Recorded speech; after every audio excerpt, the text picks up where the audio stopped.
Ամեն ինչ ձեր համար, պարոն Մինես։ Ընդամենը մի երկու բան, մի երկու ճշտում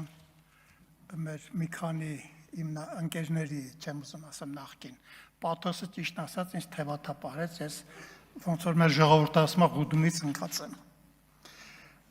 Ուզում ասել հետևյալը,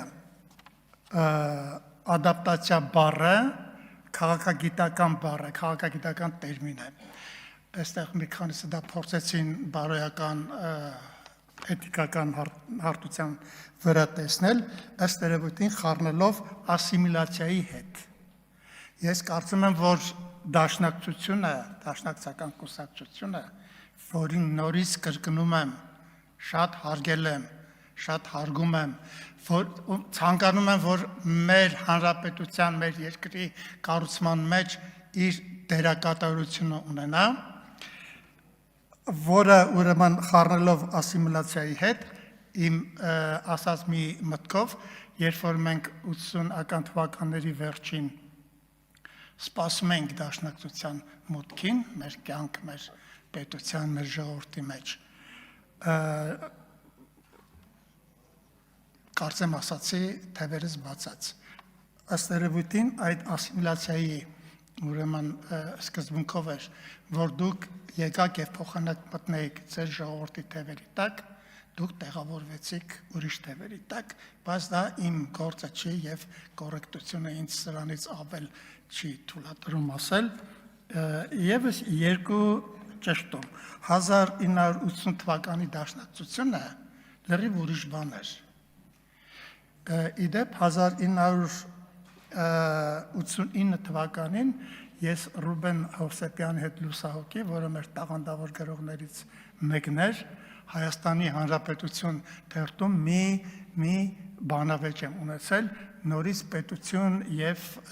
հայրենիք այս երկու,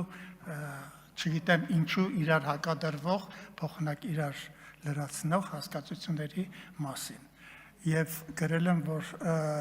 ժողովուրդների քաղաքակրթական մակարդակը, քաղաքակրթական առաքելությունը որոշվում է պետություն կառուցելու իրենց ընդունակությամբ։ Հայրենասեր են բոլորը։ Ես այդ օրերին կարծեմ վիրավորել էի Ռուբեն Հովսեփյանին մի համեմատությամբ, ես ասել էի, որ հայրենիք ունեն անգամ կապիկները, օրինակ շիմպանզեները եւ գորիլաները։ Եթե դուք իրենց միջավայրից հանեք, իրենք կարոտից կսատկեն, չեն ապրի։ Բայց պետություն կարող են կառուցել միայն ժողովուրդները։ Ես կուզենայի, որ հայ հեղափոխական դաշնակցությունը իր բոլոր քննադատական մոտեցումները պահելով մասնակցեր պետություն կառուցելու մեր այսօրվա շատ դժվարին, շատ վտանգավոր եւ շատ պատասխանատու գործին, որտեղ հազար ու մի խոչուխոտ կա մեր դիմաց, որոնք գուցե հաղթահարելու համար մի բան էլ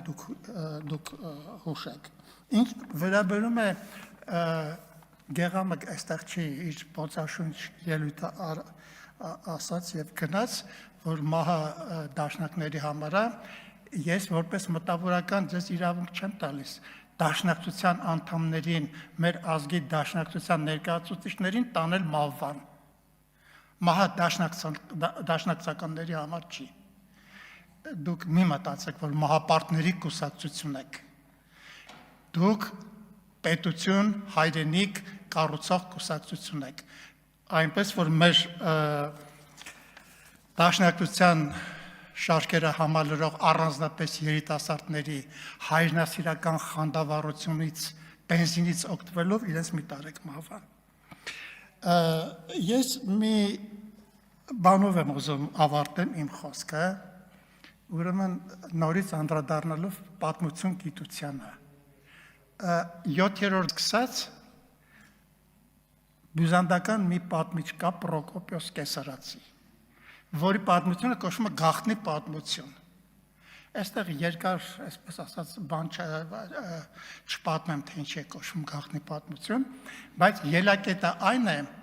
որ ժողովուրդները իրենց պատմության դեպքերի եւ իրադարձությունների տակ ներկա պետք է փնտրեն այն հոգևոր, մտավոր, ինտելեկտուալ պահվածքները, ազդակները, որոնց ազդեցությունն են արգասիքն են, արդյունքն են այդ իրողություններն ու իրադարձությունները։ Պատմությունը իրադարձությունների եւ իրողությունների հյուսվածք չէ։ Պատմությունը գիտակցության հյուսվածք է, ես երեք ասացի, հիմա էլ եմ կրկնում, այն ինչ կատարվում է պատմության մեջ որպես դեպք իրողություն, նախ եւ առաջ կատարվում է մեր գիտակցության մեջ եւ արտահայտվում է իրականության մեջ։ Ազնվություն ունենանք եւ մեր ժողովրդի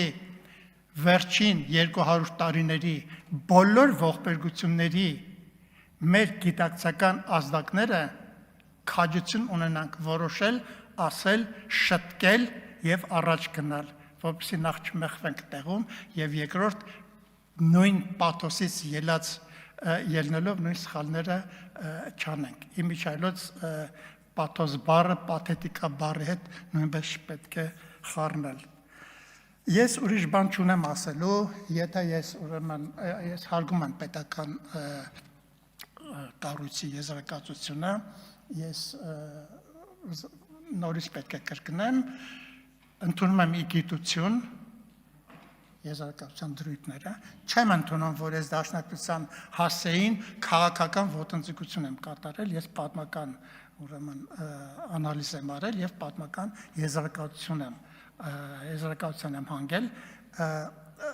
որի վրա մնում եմ։ Ես հիմա մի գիրք եմ գրում, որտեղ մոտ մի 30-40 էջ նվիրված է մեր 20-րդ դարի սկսած քաղաքական կուսակցությունների, այսպես ասած, ելակետերին։ Եթե չեմ ժամանակ ունեմ, մի բան էլ ասեմ եւ ավարտեմ։ Ես այն կարծիքին եմ, որ երեք կարծեմ ասացի, 12-րդ դարից սկսած մեր ժողովուրդը քաղաքական եւ հասարակական մտածողություն ունեցել է։ Մեր դատաստանագրքերը կարդանք մեր սահմանադրական, այսպես ասած, գաղափարները, Մադրասը հիշենք,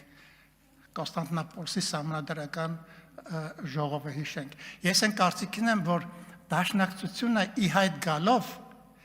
քաղաքական, հասարակական, հասարակագիտական ուղիներ փնտրող մեր ինքնությունը այդտեղ որոնող մեր միտքը դարձրեց պաթետիկ մի բան։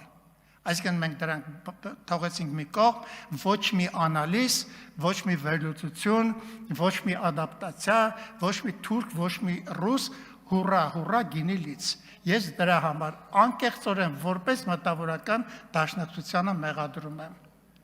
Ցանկանում եմ բոլորիս հաջողություններ մեր պետության կայացման գործում, նաև հայ հեղափոխական Դաշնակցությանը։